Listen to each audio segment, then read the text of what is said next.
மார்க்கெட்லயே premium quality அதுவும் affordable பிரைஸ்ல உங்க டாய்லெட்டை சுத்தம் பண்ண ஒரே choice Bison toilet cleaner. Just 79 ரூபாய் மட்டுமே.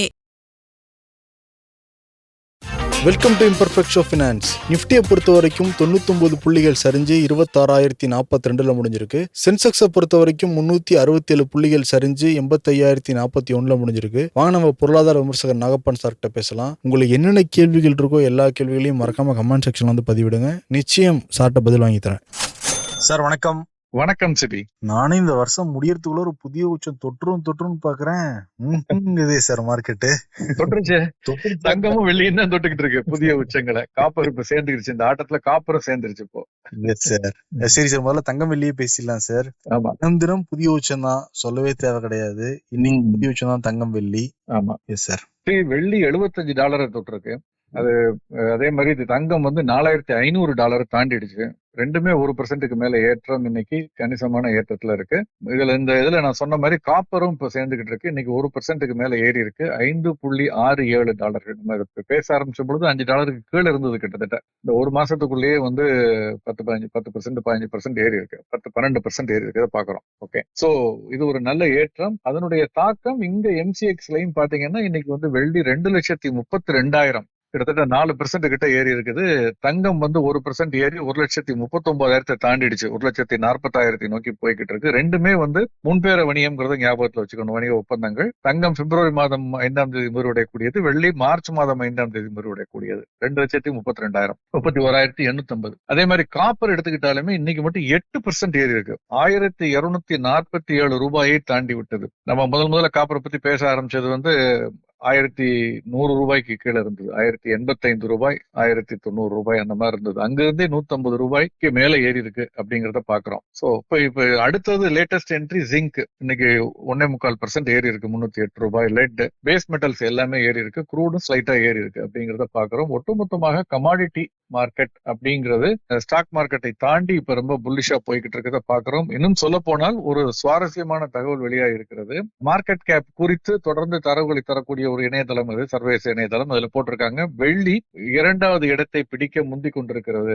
என்விடியாவை தாண்டி பங்குச்சந்தையில அந்த சந்தை மதிப்பீடுன்னு சொல்லுவோம். இவ்வளவு பணத்தை கொடுத்தா அந்த ஒட்டுமொத்த நிறுவனத்தை வாங்கிடலாம் அல்லது அந்த ஒட்டுமொத்த பொருளையும் வாங்கிடலாம் அப்படிங்கிறது அதனுடைய ஒரு அர்த்தம். அந்த அடிப்படையில 1வது இடத்துல இருக்கிறது வந்து தங்கம். உலகத்துல இருக்கக்கூடிய ஒட்டுமொத்தமான தங்கத்தையும் நம்ம வாங்கணும்னு நினைச்சீங்கன்னா $31.598 ட்ரில்லியன் அதனுடைய மார்க்கெட் கேப். சந்தை மதிப்பு வந்து $31.598 ட்ரில்லியன் சந்தை டாலர்கள். இதற்கு அடுத்த இடத்துல இருக்கிறது வந்து ரொம்ப நிறைய கேப்புக்கு அப்புறம் பாத்தீங்கன்னா வந்து 4.592 ட்ரில்லியன்ல என்விடியா அந்த நிறுவனத்துடைய பங்கு மதிப்பு, சந்தை மதிப்பு 4.592. அது 31க்கு மேல இருக்கு. இது வெறும் 5க்கு கீழே இருக்கு. 5 ட்ரில்லியனுக்கு கீழே இருக்கு. இந்த $4.59 ட்ரில்லியன் இருக்கு என்விடியாவை ஒட்டி இப்ப 4.220 ட்ரில்லியன்ல வந்து வெள்ளி வந்திருக்கு. சோ 3வது இடத்துல வெள்ளி, விரைவில் 2வது இடத்தை நோக்கி வெள்ளி நகர்கிறது அப்படின்னு வந்து அந்த இணையதளம் வந்து அவங்க சொல்லியிருக்காங்க. கேபிட்டல் மார்க்கெட் தொடர்ந்து கேபிட்டலிசம் அந்த இதை மார்க்கெட் கேப்பை ட்ராக் பண்ணக்கூடிய அந்த நிறுவனம் சொல்லியிருக்காங்க.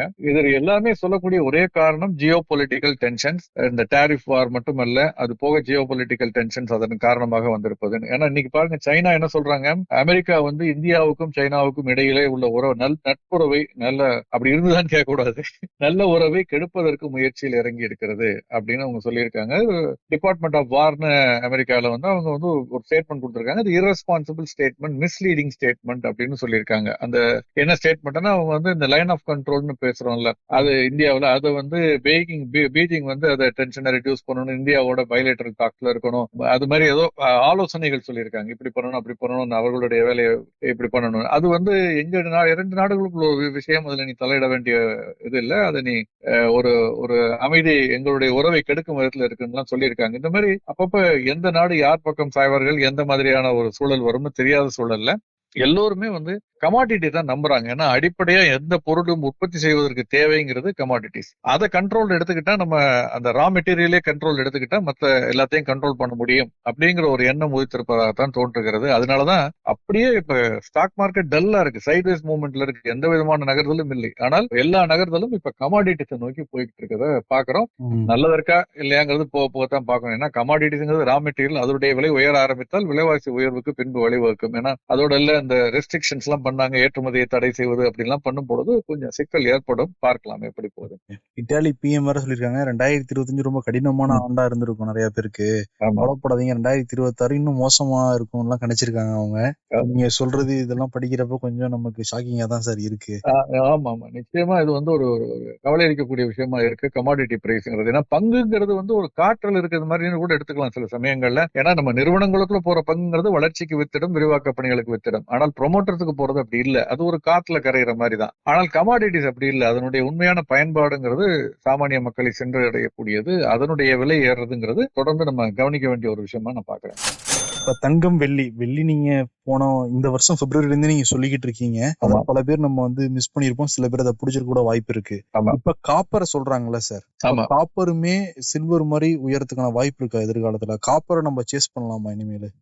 நிச்சயமா அது ட்ராக் பண்ண வேண்டிய ஒரு மெட்டல்ங்கிற அளவுக்கு வந்துருச்சுன்னு தான் நான் நினைக்கிறேன். பட் அந்த துறை சார்ந்தவர்கள் அதனுடைய தொடர்ந்து அதை அவதானிச்சுக்கிட்டு இருக்கவங்க, கவனிக்கிறவங்க தான் அதுல இறங்கணுமே தவிர அந்த துறை பற்றி தெரியாமல் வந்து உள்ள போறதுங்கிறது சரியா இருக்காது. அதனுடைய தேவை என்ன, ஒட்டுமொத்த உலகத்துல அதனுடைய உற்பத்தி எவ்வளவு இருக்குது, எங்கெங்க மைன்ஸ் இருக்கு, அந்த மைன்ஸ்ல எதுவும் விபத்து நடந்தால் கூட அதனுடைய உற்பத்தி பாதிக்கப்பட்டு விலை ஏறும். டிமாண்ட் கூடணும் கட்டாயம் இல்ல, இந்த மாதிரியான நிகழ்வுகள் கூட விலை ஏறும். அது தற்காலிகமானதா இருக்கும். அதற்கு பிறகு டிமாண்ட் உண்மையே கூடி ஏறுறது அது தனி, அது ஒரு பக்கம். அது எப்ப மாறுங்கிறது பார்க்கணும். அதுக்கேற்ப சப்ளை வந்து எலாஸ்டிசிட்டி இருக்கான்னு பார்க்கணும். உற்பத்தி அதிகரிக்க முடியும்னா பெருசா ஏறாது. இப்ப க்ரூட் எடுத்துக்கங்க, எவ்வளவு தேவை அதிகரிக்கிறதோ அதற்கு ஏற்ப உற்பத்தி செய்ய முடிகிறது. அதனால வந்து பெரிய அளவுல கச்சா எண்ணெய் விலை உடனடியாக அதிகரிக்கல. ஒருவேளை விலை அதிகரிச்சா உற்பத்தியை கூட்டிடுவாங்க, அதனால அதற்கு தக்க அது சரி செய்யப்பட்டு விடுகிறது. அதெல்லாம் பார்த்துதான் நம்ம வந்து காப்பர் மாதிரி கமாடிட்டிஸ்ல இறங்கும். இன்னைக்கு மார்க்கெட்டுக்கு வரலாம், கிட்டத்தட்ட ஒரு 100 புள்ளிகள் இறங்கி இருக்கு. 26,042 முடிஞ்சிருக்கு. அட்வான்ஸ் டிக்ளைன்ல பாக்குறப்ப டிக்ளைன் அதிகமா இருக்கு. 1867 டிக்ளைன், அட்வான்ஸ் வந்து 1285. ஹை லோல பெரிய வித்தியாசம் இல்ல. 52 ஹை 76, லோ 71 தான். Upper circuit lower circuit, upper circuit 59, lower circuit 53. High லோல அப்பர் சர்க்கியூட் லோயர் சர்க்கியூட்ல பெரிய டிஃபரன்ஸா தெரியல சார். ஆனா டிக்ளைன்ல மட்டும் தெரியுது. அதே மாதிரி காலையில இருந்து அப்படியே சரிஞ்சுதான் வந்து முடிஞ்சிருக்கு தொடர் இறக்கத்துல. ஆமா சார். மண்டே ஓபன் ஆகிறப்ப எப்படி சார் இருக்கும்? நிச்சயமா 100 புள்ளிகளுக்கு மேல இன்னைக்கு இறக்கத்துலதான் முடிவடைஞ்சிருக்கு. வெள்ளிக்கிழமை ஓரளவு எதிர்பார்க்கப்பட்டதுன்னு சொல்லலாம். க்ளோசிங்க்கு முன்னாடி ஷார்ட் கவரிங் வருமானா அதுவும் வரல. சோ பெரிய அளவுல ஷார்ட் பொசிஷன்ஸ் இருக்குதா தெரியல. விடுமுறை நாட்கள் 2 நாட்கள் இருக்கும் பொழுது ஷார்ட் பொசிஷனை கவர் பண்ணுவாங்க, அது இல்லை அப்படிங்கிறதும் தெளிவாக தெரிகிறது. பிராடர் மார்க்கெட்டும் எடுத்துக்கிட்டீங்கன்னா நிப்டி 100, 200, 500 இன்னைக்கு இறக்கத்துலதான். செக்டார்ஸ்னு பார்த்தா கிட்டத்தட்ட எஃப்எம்சிஜி அண்ட் மெட்டல் மட்டும் ஒரு சின்ன ஏற்றத்துல, கன்சூமர் டியூரபிள்ஸ் மற்ற எல்லாமே வந்து இன்னைக்கு இறக்கத்துலதான் இன்னைக்கு வந்து முடிவடைஞ்சிருக்கு. ஸ்மால் கேப், மிட் கேப் எல்லாமே. சோ ட்ரெண்ட் வந்து கிளியரா வந்து புல்லிஷ்னஸ் இல்லைங்கிறது தெளிவா தெரிகிறது. பேரிஷ்னஸ் ஆனா அதுவும் சொல்ல முடியாது, ஆனால் வீக்னஸ்ங்கிறது இருக்கு. அந்த வீக்னஸ் தான் திங்கள் என்றும் தொடர்வதற்கான வாய்ப்புகள் அதிகமா இருக்கதா நான் பாக்குறேன். அண்டர் அதர்வைஸ் இன்டர்நேஷனல் மார்க்கெட்ல இன்னைக்கு நைட் வந்து அமெரிக்க மார்க்கெட்ல ஏதாவது ஒரு மிகப்பெரிய மாறுதல்கள் உண்டானால் ஒழிய பெரிய மாற்றங்கள் எதுவும் நான் எதிர்பார்க்கல. ரயில் கட்டணம் அதிகப்படுத்திருக்காங்க. குறைஞ்சது 5 ரூபாயில இருந்து 45 ரூபா வரைக்கும் உயர்த்தப்படுறதா சொல்லியிருக்காங்க. இப்ப இதனால அதோடைய பங்கு விலை எல்லாம் ஏற வாய்ப்பு இருக்குங்களா சார்? ஏறி இருக்கு. இன்னைக்கு அது தொடர்பான பங்குகள் எல்லாம் ஏறி இருக்கு. இதுல நம்ம கத்துக்கொள்ள வேண்டிய விஷயம் ஒண்ணு இருக்கு. இந்த தகவல் ஒன்றும் புதிதான தகவல் இல்ல. இது ஏற்கனவே வெளியான தகவல். எவ்வளவு ஏத்த போறாங்க, எண்டில் இருந்து ஏத்த போறாங்க அப்படிங்கறதுதான் ஏற்கனவே வந்துருச்சு. ஆனால் அன்னைக்கெல்லாம் இல்லாமல் இன்னைக்கு பாத்தீங்கன்னா வந்து IRCTC, Indian railway catering and tourism corporation limited கிட்டத்தட்ட 3.8%, 4% கிட்ட ஏறி இருக்கு. 25 ரூபாய், 26 ரூபாய் ஏறி 705 ரூபாய்க்கு மேல போயிருக்கிறத பார்க்கலாம். அதற்கடுத்து ரயில்டெல் அப்படின்னு, ரயில்டெல் கார்பரேஷன் சொல்லுவோம். இந்த நிறுவனம் இது டெலிகம்யூனிகேஷன்ஸ், ரயில்வே அவங்களுடைய அந்த ஒரு துணை அந்த நிறுவனம்னு சொல்லலாம்னு வச்சுக்கேன். இது 6% இன்னைக்கு அதிகரிச்சிருக்கு. 21 ரூபாய் 50 பைசா அதிகரிச்சு 378 முடிஞ்சிருக்கு.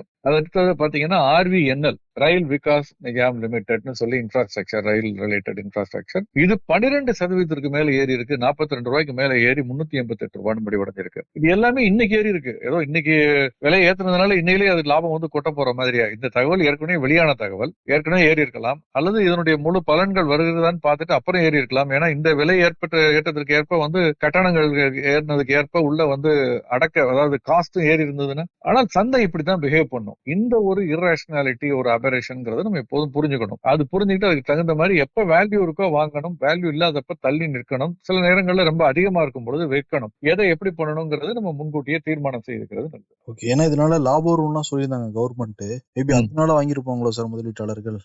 அரசுக்கு நிச்சயமா 2 விதமா லாபம். ஒன்று வந்து இந்த விலை கட்டணத்தை உயர்த்துவதால் நஷ்டம் குறையும், லாபம் அதிகரிக்கும், எந்தெந்த துறையை பொறுத்து அவங்களுக்கு அப்படின்னு வச்சுங்க ஒரு பக்கம். இன்னொரு பக்கம் இந்த பங்குனுடைய விலை அதிகரிக்கும் பொழுது அந்த மார்க்கெட் கேப் அதிகரிக்கிறது. இந்த பங்குகள்ல பெரும்பாலான பங்கு இன்னும் மத்திய அரசு தான் வச்சிருக்கு. சோ அந்த விதத்திலயும் அவர்களுக்கு லாபம் தான். அந்த லாபத்தினுடைய முழு பலாபலனும் திரும்ப மக்களுக்கு வந்து சேரணும் அப்படிங்கறதா சாமானிய மக்களுக்கு. மக்கள் சொல்லும் பொழுது எல்லாருக்கும் இல்லை, சாமானிய மக்களுக்கு வந்து சேரணும். அது வந்து சேர்ற வரைக்கும் இதெல்லாம் ஒரு பிரச்சனை இல்லை. அது வருதா இல்லையாங்கிறது தான் பொதுவாக எல்லோரும் எழுப்பக்கூடிய கேள்வியா இருக்கும்னு நான் நினைக்கிறேன். ஓகே. ஒரே கலர் 2 மாங்க அடிச்சிருக்கு கவர்மெண்ட்.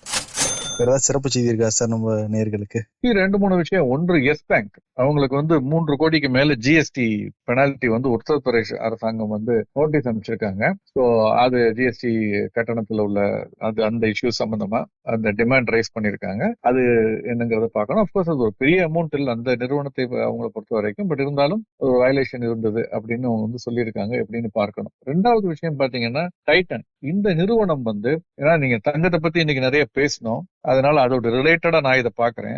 லேப் க்ரோன் டைமண்ட்னு ஒண்ணு இருக்கு, உங்களுக்கு தெரியும். செயற்கையாக ஒரு தொழிற்சாலைகளில் உருவாக்கப்படக்கூடிய ஒரு வைரம், கெமிக்கல் மெத்தட்ல. அது கிட்டத்தட்ட ஒரிஜினல் வைரத்துக்கு ஈக்குவலா ஆல்மோஸ்ட் இருக்கு அப்படிங்கறத பலரும் ஒப்புக்கொண்டிருக்கிறார்கள். வித்தியாசத்தை கண்டுபிடிக்கிறதுக்கே அதுக்கு ஒரு லேபரேட்டரி வேண்டி இருக்குன்னு. அந்த லேப் க்ரோன் டைமண்ட் துறையில் டைட்டன் என நுழைகிறார்கள். அது அடிப்படையிலான ஜுவல்லரிஸ், நகைகள். பியாண்ட், BEYAN, பியாண்ட் அப்படிங்கிற ஒரு பிராண்ட் நேம்ல பாம்பேல அவங்க வந்து ஒரு ஸ்டோர் ஓபன் பண்றாங்க. அடுத்த வாரம் 29ஆம் தேதி வந்து அவங்க வந்து ஒரு திங்கள் என்று ஒரு ஷோரூம் வந்து ஓபன் பண்றாங்க, ஸ்டோர் ஓபன் பண்றாங்க அப்படின்னு தெரிவிச்சிருக்கிறார்கள். அவர்கள் வந்து பங்கு சந்தைகளுக்கு தெரிவித்திருக்கிறார்கள். இந்த பிராண்ட் வந்து மிகப்பெரிய அளவுல வெற்றி பெறும் நம்புறோம். இது வந்து பெண்களுக்கான நகைகள், அது போக எல்லாருக்குமான நகைகள்னு வச்சுக்கோங்க. இந்த மாதிரி லேப் க்ரோன் டைமண்ட். இது எதுக்காக நான் திரும்ப சொல்றேன்னா, இதே மாதிரி என்றாவது ஒரு நாள் லேப் க்ரோன் கோல்டு அப்படின்னு ஒருவேளை வந்ததுன்னா, எப்படி லேப் க்ரோன் டைமண்ட் வந்த பிறகு நேச்சுரல் டைமண்டுக்கு அதுக்குள்ள மதிப்பு இருக்கும், அது இல்லைன்னு நான் சொல்லல. பட் ஆனால் அந்த விலையேற்றம் முதல்ல மட்டுப்பட்டு விட்டது. இன்னும் சொல்ல போனால் விலை கணிசமாக குறைந்ததையும் நம்ம பார்த்தோம். லேப் க்ரோன் டைமண்டும் நேச்சுரல் டைமண்டும் ஒரே விலையில விற்குது நான் சொல்ல வரல. வேர்பிரிச்சு படுபாதாளத்தை நோக்கி போயிருச்சுன்னு. பட் நிச்சயமாக அந்த தொடர் ஏற்றம் மட்டுப்பட்டு விலை இறக்கத்தை நோக்கி போய்கிட்டு இருக்குங்கிறது நம்ம கவனத்துல உள்ளோம். அது மாதிரி ஒரு வேளை நடக்குமானா ரூல் அவுட் பண்ண முடியாது. ஆனால் எவ்வளவு நாட்களாகவும் உடனடியா நடக்குமாங்கிறது நமக்கு தெரியாது.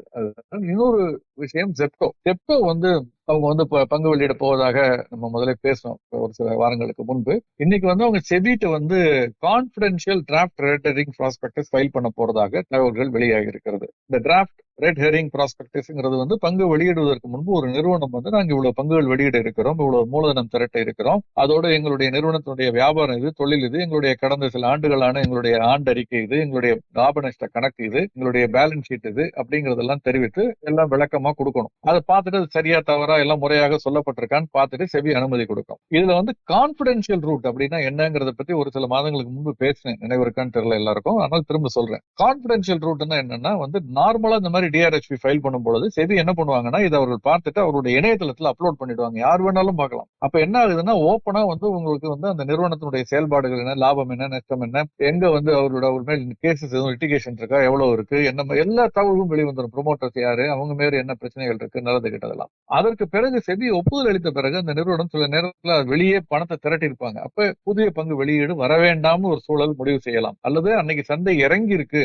இந்த ஒரு மாதம் 2 மாசத்துல எனக்கு இந்த விலைக்கு நான் பங்குகளை வெளியிட எனக்கு இஷ்டம் இல்லைன்னு சொல்லிட்டு அவர்கள் நினைக்கலாம். அப்ப அதை வித்ரா பண்ணிடுவாங்க அல்லது தள்ளி போடுவார்கள். அந்த மாதிரி சூழல் வரும்பொழுது இதற்கெல்லாம் இந்த நிறுவனத்தை பத்தி எல்லா தகவலும் போட்டியாளர்களுக்கு வெளியாகிவிடும். அப்படி வராமல் இருப்பதற்கு என்ன பண்ணுவாங்கன்னா, கான்பிடென்ஷியல் ரூட்ங்கிற ஒரு வசதியை செய்து கொடுத்திருக்கிறது செபி. அதுபடி செப்டோ ஃபைல் பண்ண போவதாக தகவல். அப்படி பண்ணாங்கன்னா செபி எல்லாத்தையும் அலசி ஆராய்ந்து அவரிடம் கேள்வி கேட்டு ஒரு தீர்மானம் செய்து முடிவு செய்து ஒப்புதல் அளிக்கும் வரை இது வந்து செபியினுடைய இணையதளத்துல பொதுமக்கள் பார்வைக்கு அப்லோட் பண்ணப்படாது. அதாவது இந்த செப்டோ புதிய பங்கு வெளியீடு வரணும்னு தீர்மானம் செய்த வரைக்கும் அது வெளியிடப்படாது. அது அந்த ரூட்ல அவங்க போறதுக்கு முடிவு செய்திருக்கிறார்கள். இந்த ஒரு தகவலும் வந்து இந்த கான்பிடென்ஷியல் ரூட்ங்கிறத சொல்றதுக்காக I just wanted to share it with முதலீட்டாளருடன் பகிர்ந்து கொள்வது. அவ்வளவுதான். நிச்சயம் சார், நிச்சயம் சார். ரொம்ப நன்றி சார். எங்களுக்காக டெய்லியும் நிறைய தகவல் வந்து திரட்டி கொடுத்துக்கிட்டே இருக்கீங்க.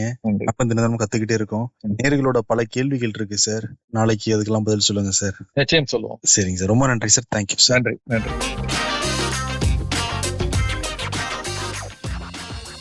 உங்களின் டெய்லி கிளீனிங் ப்ராசஸ ஈஸியாவும் ஃப்ரெஷ்ஷாவும் மாற்ற பெஸ்ட் சாய்ஸ் 50 ஆண்டு கால அனுபவம் பெற்ற bison toilet cleaner. Budget friendly, அதே சமயம் பிரீமியம் குவாலிட்டி என டபுள் சேலஞ்ச். மேலும் விவரங்களுக்கு 9514 333 999.